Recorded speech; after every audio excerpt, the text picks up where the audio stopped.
You know what tech house is. Dub sirens, white noise risers, 4 on the floor kicks, open hi-hats, this thing. Relatively unmanipulated vocal samples. But that's where we're at in 2024. A very commercialized and concentrated sound. It's just very important to know where you come from, the easier to get where you're going.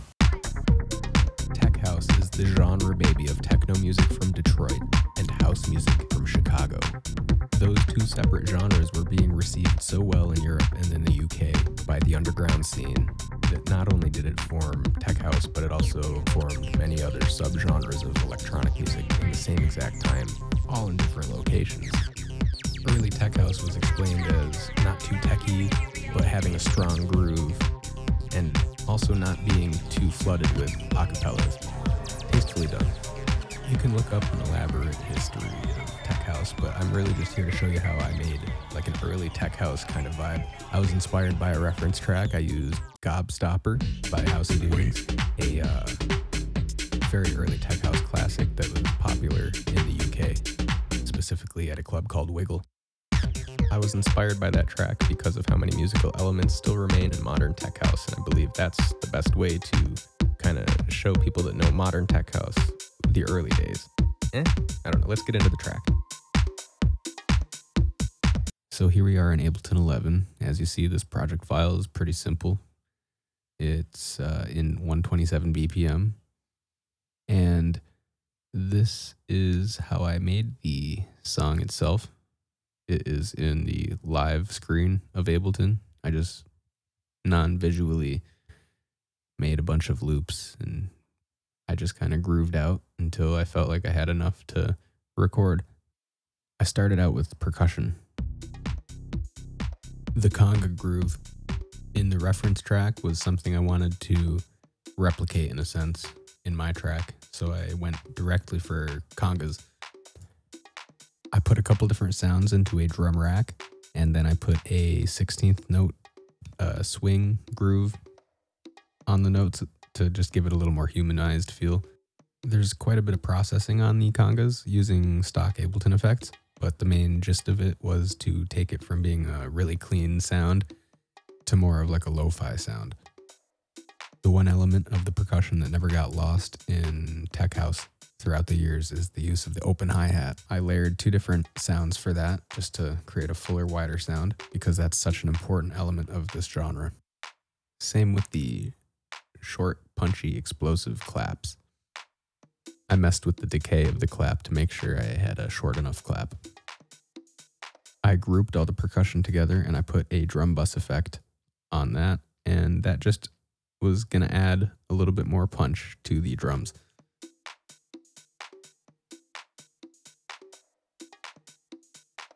I found that you need to have quite the minimal approach to create good tech house.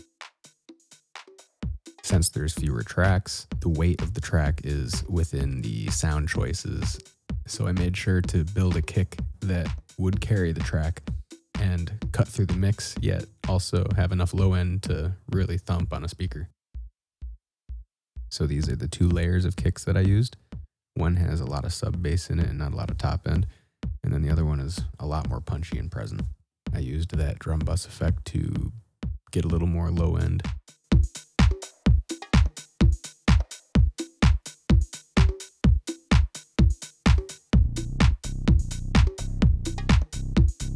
This bass part pretty much wrote itself, just kind of like a walking bass line-ish. It only goes to 2 different notes, so I guess it's more so just rocking back and forth instead of walking anywhere. So the bass sound I used came from Native Instruments Monarch synth. The preset for the bass was called Humblebee.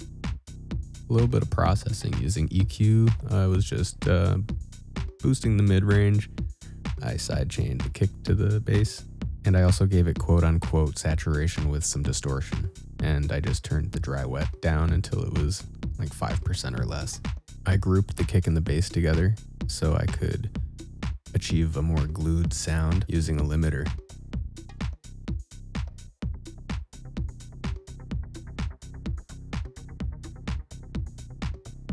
I don't know why it took me years to start using stock Ableton sounds, but it's almost exclusively what I use these days. For this arpeggiated thing, I used this little stock preset, and I used some effects to make it sound the way it does right now. The big thing is the use of an LFO, which controls the cutoff in this case, and it makes the sound kind of unpredictable. Adds a little movement too. I added some saturation.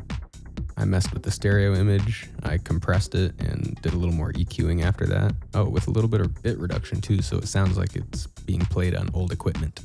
Next, I added an acapella, and in my head, that's what changed it from being like a minimal techno track to more of something tech housey. Something for your mind, your body, and your soul.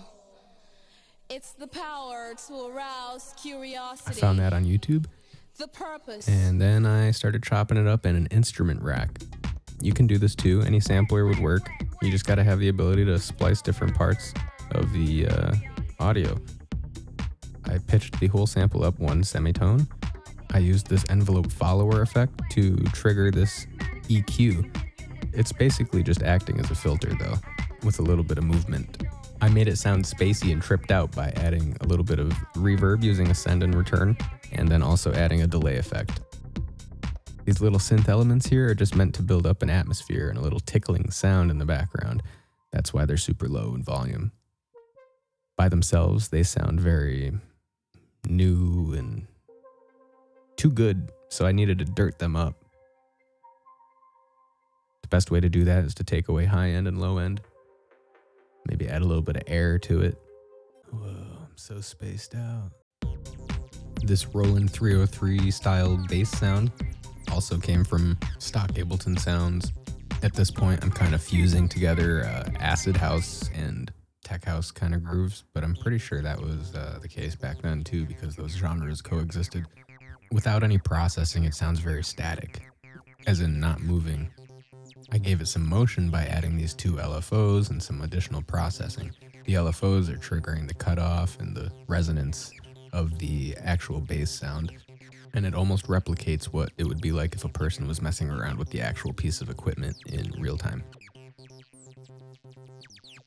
Having this type of processing helped later on, so I didn't have to do a lot of automation. In terms of additional processing, I just kind of EQ'd out the low end again, added some saturation to add back good frequencies, compressed it, and a little Pultec EQ to make it punch. The arrangement process was straightforward. I just used my ears and had a good time jamming out to the different loops. And then I just cut out different parts of the drums to build up different moments, basically. To make all the hard work pop, I used a limiter and some EQ on the master channel. This specific EQ is amazing because you don't have to look at the different frequencies. You can just use your ears, and these settings are just I don't know much about limiting on the master channel. I just know that I like to have it follow the kick drum in terms of gain reduction.